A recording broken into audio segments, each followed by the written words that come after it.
काला पानी एक ऐसा शब्द जिसे सुन रोंगटे खड़े हो जाते हैं। काला पानी की सजा ब्रिटिश काल के समय की एक बहुत ही ज्यादा भयानक और दिल दहला देने वाली सजा थी। उस समय काला पानी का नाम सुनते ही कैदी के हलक से जान तक अटक जाती थी। ये एक ऐसी सजा थी जिसके बदले कैदी जान गंवाने के लिए तैयार हो जाते थे। दरअसल उस समय में जो भी क्रांतिकारी आजादी की चाह रखता था उसे काला पानी की ऐसी ही कठोर सजा दी जाती थी। आपको जानकर हैरानी होगी कि यहाँ जो भी कैदी आते थे तो उनके शरीर पर हड्डी और सांस के अलावा कुछ भी नहीं बचता था। यहाँ जो कैदी जिंदा रहना चाहते थे उन्हें पल पल बेरहमी से मारा जाता था। वहीं दूसरी ओर जो कैदी मरना चाहते थे उन्हें तड़पा तड़पा कर जिंदा रखा जाता था। समुद्र के बीचों बीच बनी इस खौफनाक जेल में कैदी मौत से भी बदतर जीवन जीने के लिए मजबूर थे। आंकड़ों की माने तो सेल्यूलर जेल में तकरीबन 80,000 के आसपास कैदियों को लाया गया था, जिनमें से मात्र 30,000 से भी कम कैदी वापस अपने जन्म स्थान पर लौटे थे। लेकिन उन 50,000 कैदियों का क्या हुआ जो आज तक किसी को पता नहीं चल पाया। आइए उनके बारे में डिटेल से जानते हैं। इसके अलावा काला पानी की सजा क्या थी और इसका नाम सुनते ही उस समय के कैदी और आज के समय के लोग क्यों सहम जाते हैं। इसके अलावा अंग्रेजों ने सेल्यूलर जेल का निर्माण भारत के तट से लगभग 1200 किलोमीटर दूर समुद्र के बीच क्यों करवाया था, इसके बारे में भी जानेंगे। और इस जेल का नाम सेल्यूलर जेल क्यों पड़ा, इस पर भी चर्चा करेंगे। साथ ही काला पानी से जुड़ी कई रहस्यमयी घटनाओं के बारे में भी जानेंगे, जिसे सुन आपकी आंखों में आंसू आ जाएंगे और आप समझ जाएंगे कि आजादी के लिए लोगों ने कितनी बड़ी कीमत चुकाई थी। दोस्तों, डिजिटल डिस्कवरीज में आपका स्वागत है।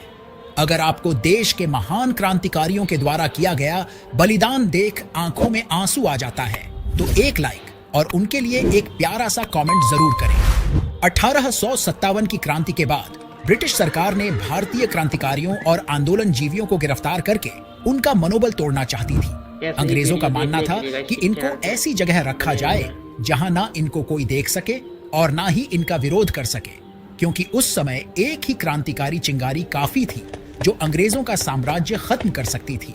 और इसीलिए अंग्रेजों ने इसके लिए भारत से हजारों किलोमीटर दूर समुद्र में अंडमान और निकोबार द्वीप को चुना, क्योंकि यहाँ से कोई भाग भी नहीं सकता था और इनकी आवाज सुन भी नहीं सकता था। इसके लिए अंग्रेजों ने 10 मार्च 1858 को लगभग 1000 क्रांतिकारियों को जहाज में बिठाकर पहली बार अंडमान और निकोबार द्वीप की तरफ रवाना कर दिया।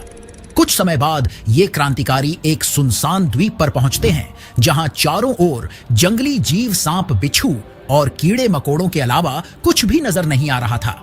यहाँ की पथरीली जमीन और घनी झाड़ियों को देखकर कैदियों के पसीने छूटने लगे थे। लेकिन इस जेल का निर्माण हो उससे पहले अंग्रेज अफसरों के रहने के लिए इंतजाम करना था, जिसके लिए यहाँ सबसे पहले कैदियों द्वारा जंगलों को काटकर ब्रिटिश अधिकारियों के लिए कमरे बनाए गए। दोस्तों, यह काम कैदियों के लिए इतना मुश्किल था कि ऐसा करते करते ही कई कैदी अपनी जान गंवा चुके थे, क्योंकि ज्यादातर कैदियों को अपने हाथों से ही पत्थरों को हटाना पड़ता था और इस दौरान कई जहरीले सांप और बिच्छू उन्हें काट लिया करते थे, जिसका उस आइलैंड पर कोई इलाज नहीं था। इसके अलावा कई लोग मलेरिया जैसी बीमारी के कारण मारे गए, क्योंकि मच्छरों का काफी आतंक था यहाँ पर। इसके अलावा कैदियों के रहने के लिए यहाँ कोई भी व्यवस्था नहीं थी, उन्हें जमीन पर ही रात बितानी पड़ती थी। धीरे धीरे यहाँ कैदियों की संख्या बढ़ने लगी और ऐसा करते करते आ जाता है साल 1860 और यहीं से शुरू होता है खौफनाक सेल्यूलर जेल का निर्माण। इस जेल के बनने से पहले अंडमान की राजधानी पोर्ट ब्लेयर में जेल के बीचों बीच ऊंचा टावर बनाया जाता है, जिस पर एक बड़ा सा घंटा लगाया जाता है। इस घंटे का काम था कि अगर कोई भी खतरा महसूस होता है या कोई कैदी भागना चाहता है तो इसे बजा दिया जाए। इसके बाद शुरू होता है इसके चारों ओर 7 शाखाओं वाली सेल्यूलर जेल का निर्माण। लेकिन विडंबना तो देखिए कि इन जेल का निर्माण वही लोग कर रहे थे जिनको थोड़े ही दिनों बाद इसी जेल में कैद होना था। हर एक शाखा 3 मंजिल की बनाई गई। अंग्रेज चाहते थे कि कोई भी कैदी आपस में मिल ना पाए, इसलिए उन्होंने इस जेल में तकरीबन 700 के आसपास अलग अलग सेल बनाए थे और यही कारण था कि इसकी बनावट के आधार पर ही इसका नाम सेल्यूलर जेल पड़ा, जिसका मतलब होता है कई सारी शाखाएं। प्रत्येक सेल 4.5 फीट इंटू 2.7 फीट की थी। हर एक सेल के 3 फीट ऊंचाई पर एक खिड़की बनाई गई थी।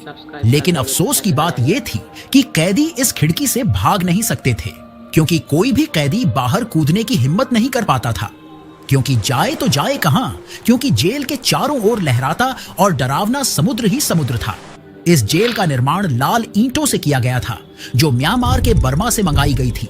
इस जेल का जो मेन गेट था, उस पर बहुत ही खतरनाक हथियार रखे गए थे, जिनको देखकर यहाँ के कैदी थर थर कांपते थे।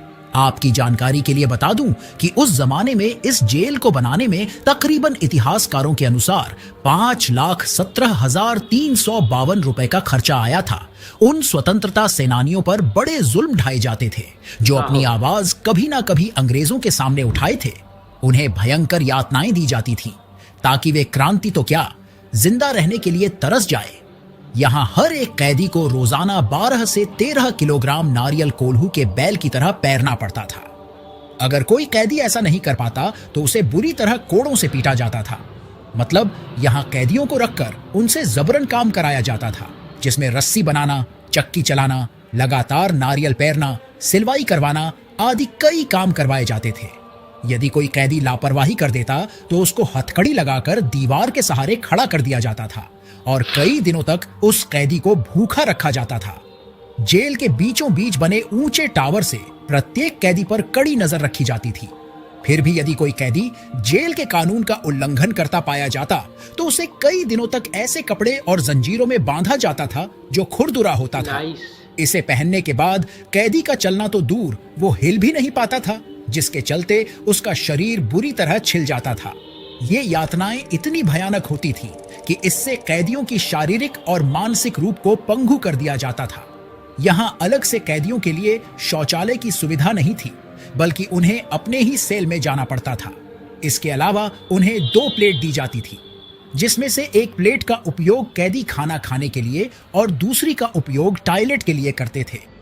सर्दी हो या गर्मी, उन्हें सेल में ही नीचे सोना पड़ता था, जिसके चलते सर्द के मारे कई कैदियों की जान चली जाती थी। जो भी कैदी मर जाता तो उसके शरीर को उसके परिवार वालों को ना देकर उसे पत्थर में बांधकर बाहर समुद्र में फेंक दिया जाता था। हालांकि इन दर्दनाक यातनाओं से तंग आकर कई कैदी किसी तरह भागे भी थे, लेकिन उनको अगले ही पल पकड़कर कठोर दंड दिया गया। साल 1868 के दौरान यहाँ की भयंकर सजा से बचने के लिए करीब 17,000 से भी ज्यादा कैदियों ने यहाँ से फरार होने की कोशिश की योजना बनाई और निकल पड़े, मगर कुछ ही समय में सभी को पकड़ लिया गया। हालांकि वो जानते थे कि अगर उनको पकड़ लिया गया तो अंग्रेज उनके साथ क्या करेंगे, और जब वो पकड़े जाते हैं तो उसमें से कई कैदियों ने समुद्र में ही छलांग लगा दी और अपने जीवन को नष्ट कर दिया। इनमें से 87 कैदियों को अंग्रेज अफसर जेपी वकर ने फांसी की सजा दे दी। लेकिन आपको यह जानकर हैरानी होगी कि इसके बावजूद भी साल 1872 में मेहताब और चेतन नाम के 2 कैदी यहाँ के अधिकारियों को चकमा देकर भागने में सफल रहे।